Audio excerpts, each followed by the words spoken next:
We give a lot of thought to the games we play and the systems we play them on.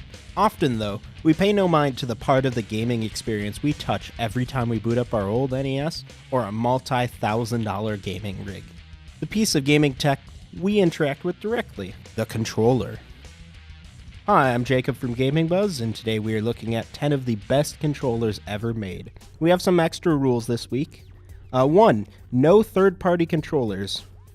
Otherwise, this list would all be Mad Catz controllers, definitely.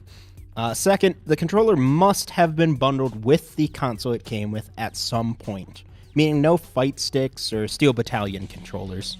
Before we begin, we publish great video game content almost daily, so make sure to subscribe. This is the second version of the Xbox controller, released after Microsoft realized that the much larger Duke controller was just too big. Sure, it's missing a second set of triggers, but this controller makes up for it with ergonomics and durability that are easily 10 years ahead of their time. Sometimes simplicity is best. You don't need analog sticks to play Sonic 2. You also don't need Rumble to play Sonic 2, or triggers, or even a select button.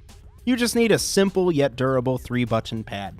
Though the 6-button model should be mentioned for its advantages for fighting games. So these controllers on paper should not be on this list. They're small, uncomfortable, with very low travel joysticks and weak shoulder buttons and not that great ergonomics. But don't worry, that can all be fixed with one magic word: innovation. These controllers include a ton of cool tech in such a small place, including IR cameras and the very interesting HD Rumble. This controller is old school cool. The brilliance of the NES controller is in its intuitiveness. Give this controller to any non-gamer on the street and they will instantly know how to use it. There's a reason the NES controller is so iconic for gamers. The PS4 controller is one of the most modern controllers on this list, but it also feels the most modern. It includes an RGB light bar, and RGB is very big now, even 5 years after it came out. It also features an intuitive touch bar and very respectable battery life. The Wii was known as the Revolution during development. That name was actually very accurate to the core of the design for the Wii remote. Sure, we can laugh at the many bad shovelware games for the system, but rather, we would like to point out the controller's intuitiveness, adaptability, with many different ways to play games, and forward-thinking design. Both the Switch and VR controllers owe a lot to these designs. This controller first hit the market in 2001 and is still on sale, brand new from Nintendo right now. This is partially due to the competitive Super Smash Bros. Scene, where pretty much exclusively uses the GameCube controller, and also due to the controller's masterfully crafted face buttons with an exaggerated A button and its fully analog L and R buttons, something that hasn't been tried again since. The only real downside to this controller is that it doesn't have a very good D-pad. It's very tiny and is not that great for 2D games. The Super Nintendo controller is just great, okay? It features one of the best D-pads ever made, one of the first implementations of shoulder buttons, and amazingly good build quality.